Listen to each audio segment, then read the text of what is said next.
I think that Simon is a brilliant economist, and the essay that he wrote in The Atlantic was terrific. As it happens, Simon and I have known each other for a long time and share a background in being involved, me reporting Simon as an economist, in the collapse of the former Soviet Union. And I think that it was that mindset which shaped Simon's intellectual response and offered him a prism through which to look at the relationships between government and the big banks here and see. I think that Simon would absolutely agree that there's not the sort of crony capitalism here that you would see in Russia, but to see some similarities. One thing that I think has become much clearer in the wake of the crisis, which was maybe not so apparent beforehand, is the extent to which intellectually we were ill-equipped to really understand the dynamics of what were going on in the developed Western capitalist economies.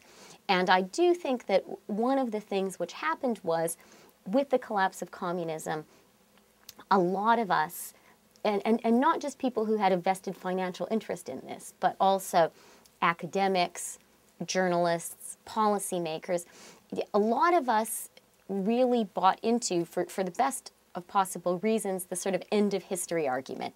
The Francis Fukuyama view that this big economic question, which was the big question of the 20th century, of what sort of economic system do you want, a communist system or capitalist system, had been definitively answered by the collapse of the Soviet Union and arguably by China's effective embrace of a market economy as well. And I think that's right. I think that big question has been answered. But I think what we then collectively tended to do is assume, therefore, that questions of political economy were no longer so central, and that it wasn't so important in thinking about the economic rules of the game to think about, those very basic, even sort of Marxist questions about who benefits and who loses from any particular economic setup. I think what we tended to start thinking, the intellectual toolkit which we used in thinking about economic decisions, was really more engineering. And we started to think that the big questions were going to be resolved just by sort of smart people getting together, figuring out what works best. And that was the way, that sort of very pragmatic approach was going to be the way that big economic questions got resolved. I think there's still something to that. And certainly, when we write editorials in the Financial Times, that's the sort of approach which we try to have. But what I think we collectively stopped thinking about stopped really properly focusing on, was that when these big issues, when legislation about financial regulation, for example, gets actually hammered out by legislators, political economy enters into it. And it's incredibly important to be thinking about which particular interests, which particular companies are going to benefit from this version of the law, and which companies are going to benefit from that version of the law.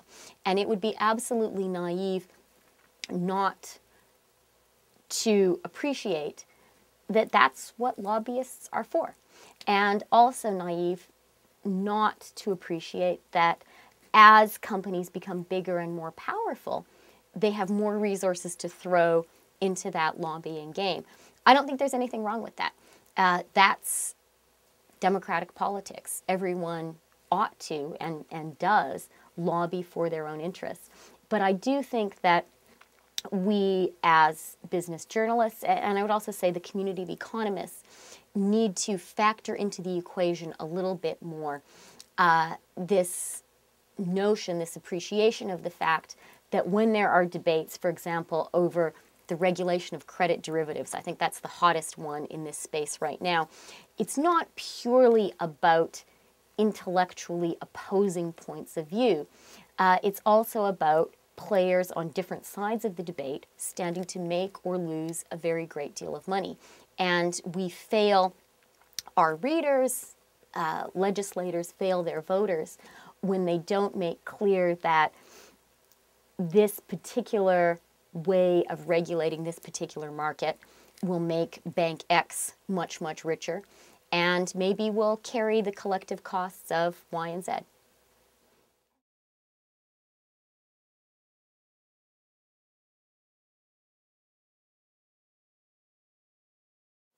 I would disagree with part of Scott's premise, which is, first of all, implicit in the question is the notion that we are in a period of deflation.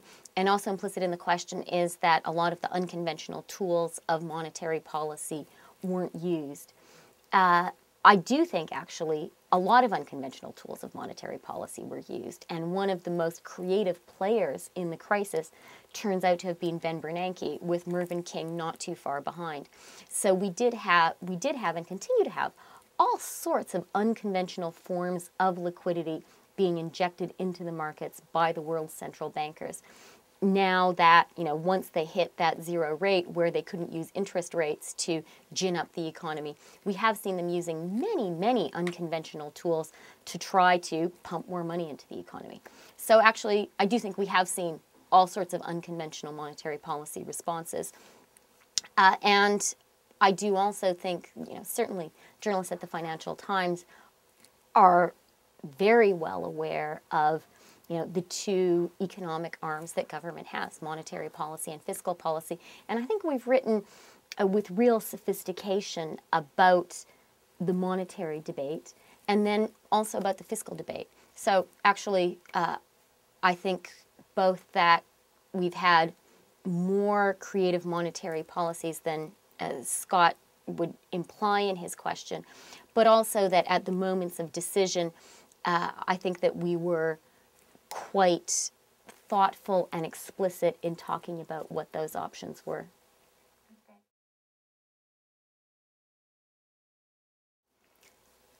I think to assess the links between the Obama administration and business is a really big, really complicated question. And in some ways, it's still too early to answer it. They haven't been in office for a full year. And I think that there are different questions that need to be asked about the Obama administration in different areas. So there's one set of issues in healthcare. There's one set of issues in the environment and climate change. And there's one set of issues in financial services. To take financial services, I think that they're really, fairness requires that we divide the response of the Obama administration into two parts. The first is the immediate crisis firefighting. And there, I think we really have to be careful not to apply the rules of calmness, of the markets having recovered, of the second Great Depression no longer seeming to be a possibility that might start tomorrow. We have to be careful not to apply that mindset to the decisions that were taken in the crisis. And we also have to be mindful of the fact that the really big decisions about the financial crisis were all taken when George Bush was still president. Now, it is true that Barack Obama made the explicit choice effectively to carry on with those policies by promoting Tim Geithner from being the head of the New York Fed to being his Secretary of the Treasury. Even so, the big decisions were already in place. Where I think the Obama administration has a much clearer, much freer choice to make in its relationship with the banking industry is the post-crisis, is what the regulatory and legislative response is to this crisis. And there we haven't yet seen, I think, a very robust response yet. We had a choice by the White House to move on health care before moving on financial reform. And in financial reform, we have not yet seen a sufficiently, in my view, aggressive response. I do think that the right thing for this administration, for any administration to do, is to say, actually, the rules of the game were a real problem ahead of the financial crisis. And while before this crisis, maybe people, reasonable people, could legitimately disagree about the extent to which markets self-regulate, this crisis really is proof that they can't self-regulate, and that booms and busts still do happen, and most importantly, that the collective cost of those booms and busts is really great. And that is what gives government a right, and indeed a responsibility, to regulate in such a way that minimizes both the likelihood of those booms and busts, and more importantly, the collective cost of those booms and busts. And I think the responsibility of government to do that absolutely outweighs both the growth penalty, because if you do have regulation, that does inevitably cut down on innovation, and it means that in your boom period, your boom is a little bit less vigorous. And it also really means that government has a right to restrict the ability to grow of specific players and of specific firms.